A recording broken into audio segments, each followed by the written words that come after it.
visualisasi. Ya.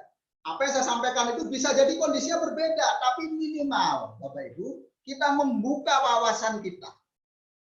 Dengan perumpamaan-perumpamaan tadi, kita mampu mengidentifikasikan kondisi sekarang dan bagaimana nanti kita menyiapkan langkah ke depan kita.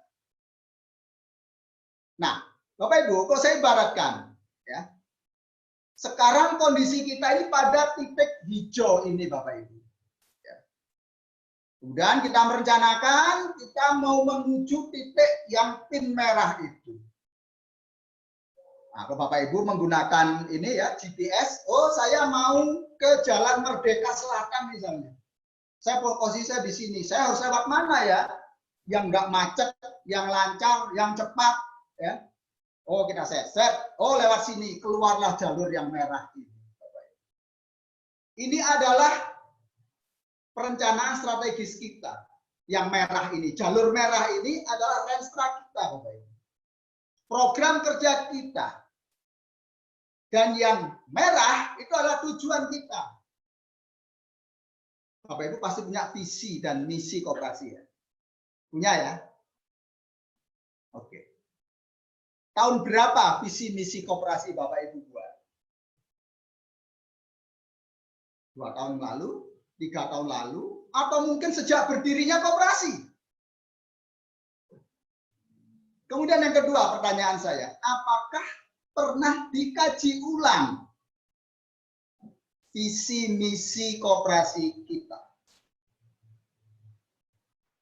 Apakah pernah dilakukan kaji ulang? Apakah di perjalanan itu ada hambatan ya, yang mengakibatkan deviasi yang semakin besar menuju tujuan koperasi kita, yaitu visi? Apakah pernah dikaji ulang? Seharusnya sudah. Ya, seharusnya sudah. Tim yang kompeten ya seharusnya sudah melakukan itu. Oke. Ternyata di perjalanan Bapak Ibu di sini ada krisis, contoh COVID. Krisis bukannya COVID aja ya, macam-macam. Ya, tapi untuk konteks hari ini adalah krisis kita adalah COVID-19 ini. Disinilah tuyul ini Bapak Ibu ya datang di sini. Yang akan menghambat laju kita menuju ke titik merah itu. Ternyata itu ada hambatan Bapak Ibu. Ya perumpamaannya ya tadi, kalau saya akan ke Merdeka Barat, sudah saya buat, oh di sini ada jalan-jalan. Ternyata di jalan di sana ada banjir misalnya, ya, atau pohon tumbang, ya, atau mungkin orang kawinan yang menutup jalan. Apa kita diam atau kita tabrak? Tidak. Kita harus mencari jalan lain agar tujuan kita tercapai. Memang memerlukan effort, memerlukan waktu. Tapi tujuan kita satu, kita ingin selamat sampai tujuan kita. Kita lakukan perubahan rencana. Mengapa kita harus berubah Bapak Ibu? Karena kuncinya survive. Kita harus survive Bapak Ibu. Tidak ada seorang pengusaha ya yang ingin usahanya kemudian udah biarin mati sendiri. Biarin aja tergilas dengan perubahan. Karena perubahan pasti ada dinamis Bapak Ibu, ya. Perubahan-perubahan pasti ada.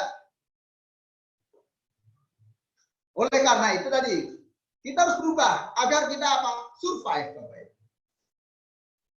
Di dalam kita melakukan perubahan Bapak Ibu, ya, ada 3 hal yang harus kita siap. Pertama, kita perubahan itu kita berharap kondisinya itu adalah terbaik. Perubahan itu adalah langkah terbaik untuk menuju kepada sasaran tujuan kita. Yang kedua, kita harus bersiap dengan kondisi yang terburuk. Akibat dari kebijakan ini kondisinya apa nanti? Oh, motivasi karyawan turun. Kepercayaan anggota mungkin juga akan berkurang. Kondisi terburuk kita harus siap. Dan kita harus juga siap dengan kondisi apa?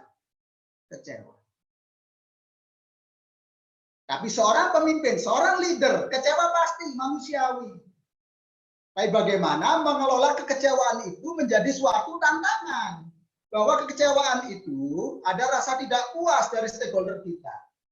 Bagaimana kita melakukan tindakan korektif ya, agar tadi kekecewaan tadi akan menjadi suatu langkah perbaikan. Dengan perubahan, sekali lagi, kita harus punya 3 hal. Kita harus berharap yang terbaik. Hasilnya kita harap yang terbaik.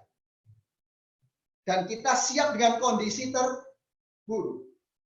Dan kita harus siap kecewa. Itu Bapak. Sharing dari saya. Teorinya seperti itu ya. Baik.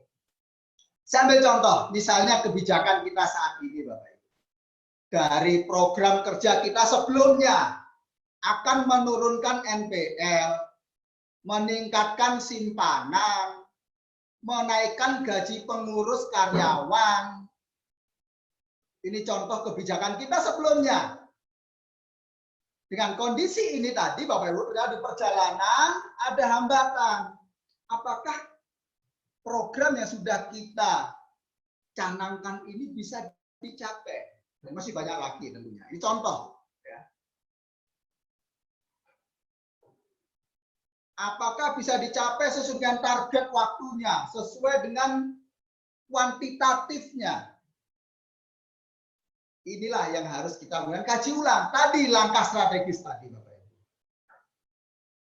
Oke. Nah, sebelum kita membuat langkah strategis, kita lakukan yang tadi analisis SWOT. Nah, kalau pada saat Bapak Ibu menyusun perencanaan strategis, ya pasti melakukan SWOT analisis terlebih dahulu. Supaya apa? Kita tahu peta, Bapak Ibu, sehingga kebijakan kita ya yang akan kita susun dalam Renstra tadi akan tepat. Karena apa? Kita sudah melihat faktor-faktor internal dan eksternal tadi. Analisis dalam manajemen strategis yang paling umum adalah analisis SWOT. Nah, siapa yang mampu? Ya, internal koperasi. Nah, analisis SWOT Bapak Ibu. Kita melakukan analisis terhadap kekuatan kita. Apa saja kekuatan itu merupakan sumber daya, ya. Jadi strength atau kekuatan sumber daya, ya, kondisi internal yang mendukung pencapaian visi kita. Itu strength, kekuatan. Misalnya SDM yang mumpuni, ya, didukung dengan kebijakan-kebijakan internal yang memadai. Kemudian kelemahan, weakness, ini adalah sumber daya, kondisi-kondisi internal yang akan berpengaruh negatif terhadap pencapaian tujuan kita. Kemudian faktor peluang, opportunity, kondisi eksternal. Eksternal koperasi yang akan mendukung pencapaian visi kita. Dan terakhir adalah ancaman, threat. Kondisi eksternal yang mengancam keberlangsungan usaha atau mungkin pencapaian tujuan koperasi kita. Ini kita analisis Bapak Ibu. SWOT Bapak Ibu. Strength itu merupakan lingkungan internal, ini yang internal koperasi. Weakness, kelemahan. Ini adalah faktor yang bisa kita kendalikan. Faktor yang bisa kita kendalikan. Kemudian opportunity, peluang, dan threat, ancaman. Ini adalah faktor eksternal yang sulit kita kendalikan. Nah, disinilah analisis leader, pengurus, pengelola harus tajam. Ya. Analisis SWOT ini generik Bapak Ibu, bisa dilakukan di mana aja, untuk kegiatan apapun. Ya. Kita tidak akan menang perang Bapak Ibu kalau kita tidak tahu kekuatan kita, pasukan kita, amunisi kita, logistik kita nggak tahu, kita akan menang. Dan kita juga tidak akan menang kalau kita tidak tahu kekuatan lawan kita. Dalam teori perang ya, di Art of War, Sun Tzu menyatakan bahwa kalau kita ingin menang dalam perangan, kita harus tahu kekuatan kita. Kita harus kuasai medan. Dan yang terakhir, kita harus tahu kekuatan lawan kita. Sun Tzu, bukunya The Art of War, ya, seni dari perang. Itu, sesuatu ini kita lakukan, Bapak Ibu. Nah, saya ambil contoh. Ini contoh, Bapak Ibu ya. Ini bisa berbeda-beda kondisi SWOT masing-masing koperasi bisa jadi beda. Kondisi sekarang, kekuatan kita. Ini SWOT yang sudah kita lakukan sebelumnya kemarin. Tren pertumbuhan anggota baru meningkat misalnya. Pengelolanya bersertifikat kompetensi yang di sini memastikan bahwa pengelolanya ini memang mumpuni. Loyalitas anggota tinggi. Kondisi sebelumnya, Bapak Ibu. Weakness-nya, kelemahannya apa? Pertumbuhan simpanan wajib tidak dinamis. Seperti kemarin, ya kita bahas pada saat pertemuan pertama. Karena simpanan wajib kita, ya simpanan wajib ini kita perlakukan seperti iuran RT misalnya, atau arisan yang setiap bulan misalnya 10.000, bulan depan 10.000, ya. 2 bulan lagi 10.000, sehingga nggak dinamis, segitu-segitu aja simpanan wajib kita, ya. Sehingga Pak permodalan koperasi menjadi ya segitu-segitu saja, nggak dinamis. Pembayaran simpanan misalnya terkendala, dampak PSBB itu apa, ya. Meskipun ada beberapa daerah yang tidak memberlakukan PSBB, ya. Jadi situasinya kondisional, tergantung dari kondisi koperasi dan daerah di mana koperasi Bapak Ibu berada. Nah, bagaimana kalau koperasi punya cabang? Kembali lagi, bisa jadi berbeda kondisi di pusat dengan cabang satu, cabang yang lainnya juga bisa jadi berbeda, tidak sama. Peluangnya apa, Bapak Ibu? Oh, adanya kebijakan-kebijakan dari regulator, Kementerian Koperasi misalnya. Nah, seperti sekarang, Bapak Ibu, ini adalah peluang. Kita difasilitasi diklat online, ya, ini adalah peluang, Bapak Ibu. Karena apa? Ini faktor eksternal, ya. Kemudian kemudian melakukan fasilitas startup layanan digital, ya. Dalam kondisi sulit ini, misalnya kita diberikan ya kemudahan, ya, mungkin harganya yang di luar harga pasar, di dalam kita membangun digitalisasi pelayanan koperasi kita. Bagi koperasi yang sudah melakukan fasilitas LPDB, adanya relaksasi terhadap pembayaran angsuran kepada LPDB. Ini sudah berjalan. Adanya dukungan masyarakat misalnya terhadap eksistensi koperasi. Dukungan masyarakat ini ada jika masyarakat mendapatkan benefit dari keberadaan koperasi itu. Terhadap ancamannya apa, Bapak Ibu? Kondisi perekonomian yang unpredictable, yang nggak bisa diprediksi sekarang. Kemudian PHK oleh perusahaan meningkat. Dampaknya apa? Ya kalau karyawan itu adalah anggota koperasi, berdampak pada koperasi. Dan dia peminjam juga. Gitu. Kemudian mindset koperasi masih seperti sebuah paguyuban, ya. Koperasi kan badan hukum, Bapak Ibu, bukan sekedar paguyuban. Nggak bisa kemudian seenaknya melakukan operasinya. Ada undang-undang, aturan yang melandasinya. Nggak bisa bubar begitu aja. Dan merebaknya, apapun namanya ya, lembaga keuangan ilegal, ya, yang menyasar anggota kita dengan kemudahan fasilitas, ya, kemudahan untuk penagihan. Ya. Meskipun tidak disadari di sana bahwa itu mencekik, ya. Kita pinjam misalnya agunannya motor, kita bisa kehilangan 1 mobil. Oke. Nah, kondisi-kondisi ini Bapak Ibu ya, sekali lagi ini bisa Bapak Ibu sesuaikan dengan kondisi Bapak dan Ibu. Ya. Kemudian kita lakukan analisis. IFAS dan EFAS. IFAS itu internal factor analysis summary. Ya. Jadi situ adalah analisis terhadap faktor internal kita. EFAS, external factor analysis summary.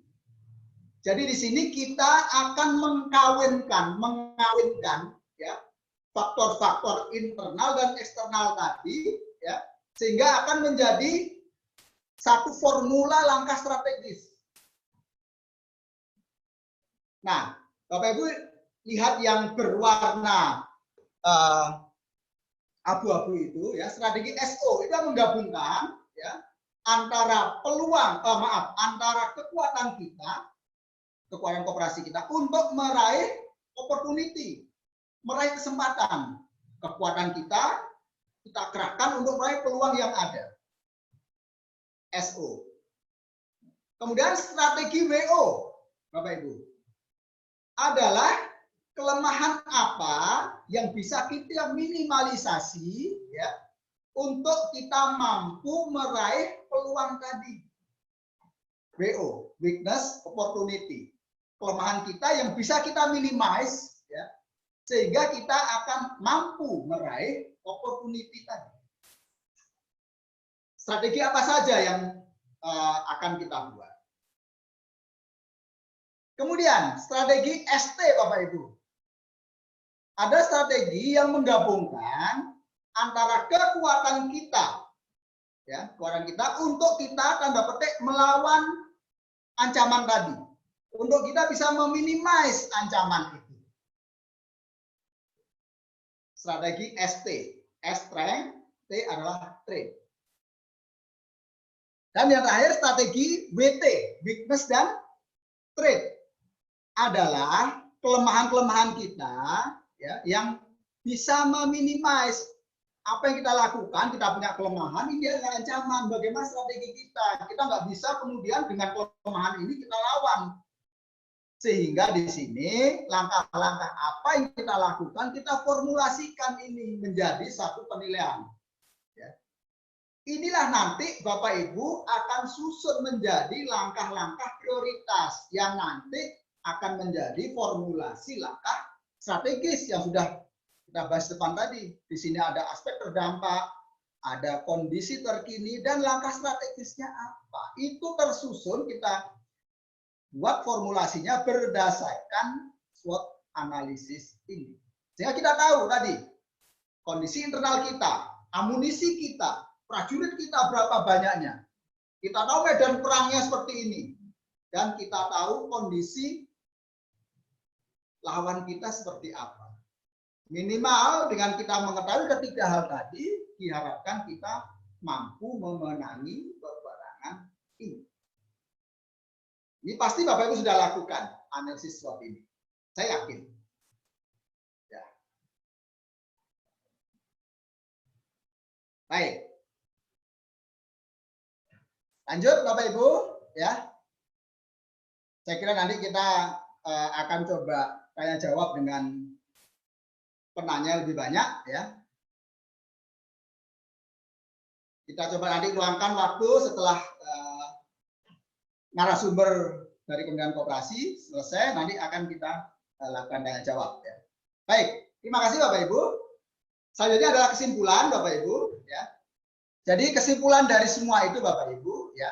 Yang pertama tadi 3F. Flatten, fight, future.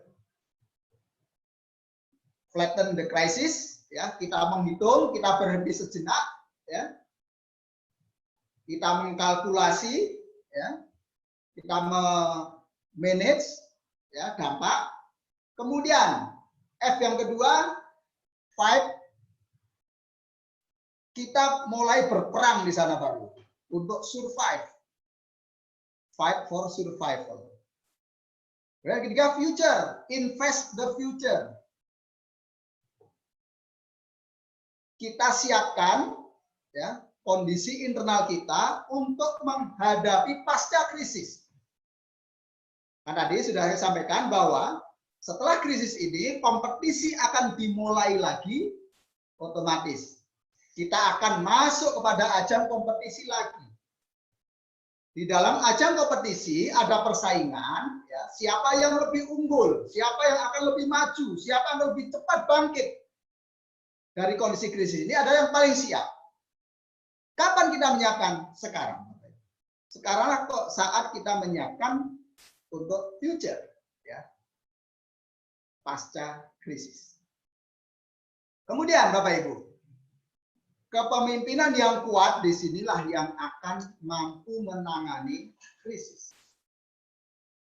Bapak Ibu diberikan amanah oleh anggota untuk menjadi pengurus. Bapak Ibu diberikan amanah oleh anggota untuk menjadi pengawas. Bapak Ibu diangkat oleh pengurus sebagai manajer. Tentunya pemilihan itu ada dasarnya. Bapak Ibu dianggap mampu secara skill perkoperasian, skill memanage keuangan, skill memanage organisasi. Bapak Ibu punya kemampuan, dianggap memiliki kemampuan, sehingga Bapak Ibu dipercaya. Bapak Ibu dipercaya sebagai pengawas. Bapak Ibu di sana mampu melakukan pengawasan. Bapak Ibu memahami aturan-aturan, menguasai aturan-aturan. Dan Bapak Ibu mampu memberikan masukan, mengevaluasi pelaksanaan operasional dari koperasi. Dan Bapak Ibu yang dianggap sebagai manajer, ya, maka Bapak Ibu dianggap memiliki kemampuan untuk menjalankan usaha koperasi berdasarkan strategi, langkah strategis, berdasarkan program kerja. Bapak Ibu dianggap mampu menjalankan usaha.